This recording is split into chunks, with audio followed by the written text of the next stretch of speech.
एक देश जो बीते कुछ वर्षों में एक और लगातार बढ़ते पलायन संकट का सामना कर रहा है, वहीं दूसरी ओर अकूत तेल भंडार होने के बाद भी आर्थिक मोर्चे पर लगातार मंदी और बेरोजगारी से जूझ रहा है। इन्हीं कारणों से जानकार और लोकतांत्रिक संस्थाओं के द्वारा इसे एक विफल राष्ट्र की संज्ञा भी दी गई है। वर्तमान में यह देश एक विकट राजनीतिक संकट का सामना कर रहा है। जी हाँ, हम बात कर रहे हैं वेनेजुएला की, जो हाल ही में हुए राष्ट्रपति चुनाव के बाद से ही तनाव और राजनीतिक अस्थिरता का सामना कर रहा है। ऐसे में सवाल उठना लाजमी है कि आखिर वेनेजुएला में तनाव और राजनीतिक अस्थिरता के प्रमुख कारण क्या हैं? इस तनाव पर वैश्विक प्रतिक्रिया क्या है और इस तनाव को कम करने के लिए कौन कौन से प्रयास किए जा रहे हैं? आज के इस एपिसोड में हम इन्हीं सवालों के जवाब तलाशेंगे।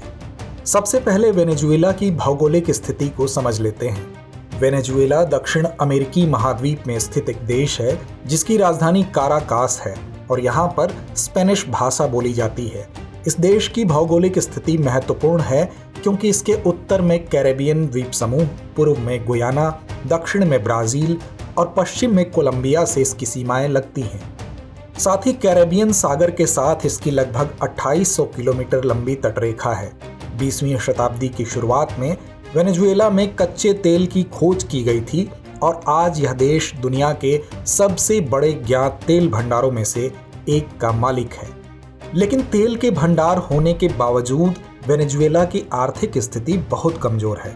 दरअसल यह देश गरीबी, बेरोजगारी और पलायन के संकट से जूझ रहा है।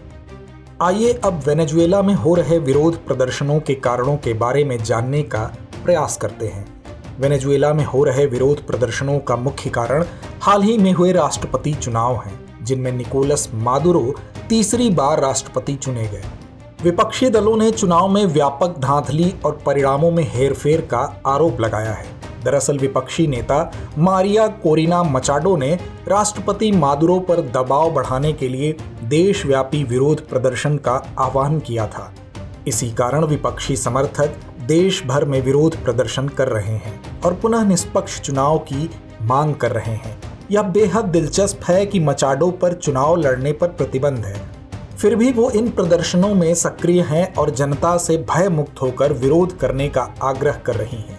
वहीं निकोलस मादुरो, जो वर्ष 2013 से सत्ता में है, वह विपक्ष के इन विरोध प्रदर्शनों को तख्ता पलट की एक कोशिश बता रहे हैं और इसमें अमेरिकी साजिश होने की बात कर रहे हैं।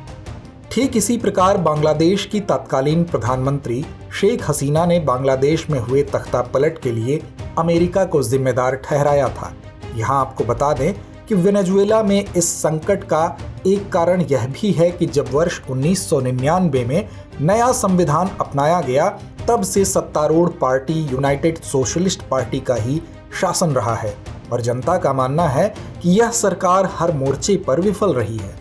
बहरहाल इन प्रदर्शनों में पुलिस और प्रदर्शनकारियों के बीच झड़पें हुई हैं, जिनमें कई लोग घायल हुए हैं। गौर करने वाली बात है कि इसी तरह के प्रदर्शन दुनिया के अन्य देशों जैसे Australia, Spain, United Kingdom, Canada, Colombia, Mexico और अर्जेंटीना आदि देशों के प्रमुख शहरों में भी आयोजित किए जा रहे हैं। अगर बात इन प्रदर्शनों पर वैश्विक प्रतिक्रिया की करें तो वेनेजुएला से चल रहे इस राजनीतिक संकट ने अंतर्राष्ट्रीय स्तर पर भी ध्यान आकर्षित किया है। संयुक्त राज्य अमेरिका, यूरोपीय संघ और कई लैटिन अमेरिकी देशों ने चुनावों की निष्पक्षता पर सवाल उठाते हुए वेनेजुएला सरकार से चुनावी प्रक्रिया में पारदर्शिता सुनिश्चित करने की मांग की है। संयुक्त राष्ट्र ने भी वेनेजुएला की सरकार से लोकतांत्रिक मूल्यों का सम्मान करने और विपक्षी दलों के साथ संवाद करने की अपील की है। देश में पहले से ही आर्थिक संकट चल रहा था, जिसमें खाद्य पदार्थों और दवाओं की भारी कमी थी। अब इस नए राजनीतिक संकट ने स्थिति को और भी बदतर बना दिया है। इसके अलावा असुरक्षा की भावना बढ़ने के कारण लोग देश छोड़ने को मजबूर हो रहे हैं, जिससे बड़े पैमाने पर पलायन हो रहा है। इस चुनावी विवाद के समाधान के लिए अंतर्राष्ट्रीय मध्यस्थता की संभावनाएं बढ़ रही हैं। कुछ देशों ने वेनेजुएला सरकार और विपक्ष के बीच मध्यस्थता करने की पेशकश की है, लेकिन यह देखना बाकी है कि क्या वेनेजुएला सरकार और विपक्ष इस दिशा में कोई ठोस कदम उठाते हैं। इसके बिना वेनेजुएला में स्थिरता और शांति की बहाली संभव नहीं है। अंतर्राष्ट्रीय समुदाय की भूमिका भी इस संकट को सुलझाने में महत्वपूर्ण हो सकती है। लेकिन अंतिम समाधान वेनेजुएला की जनता और उनके नेताओं के हाथों में ही है।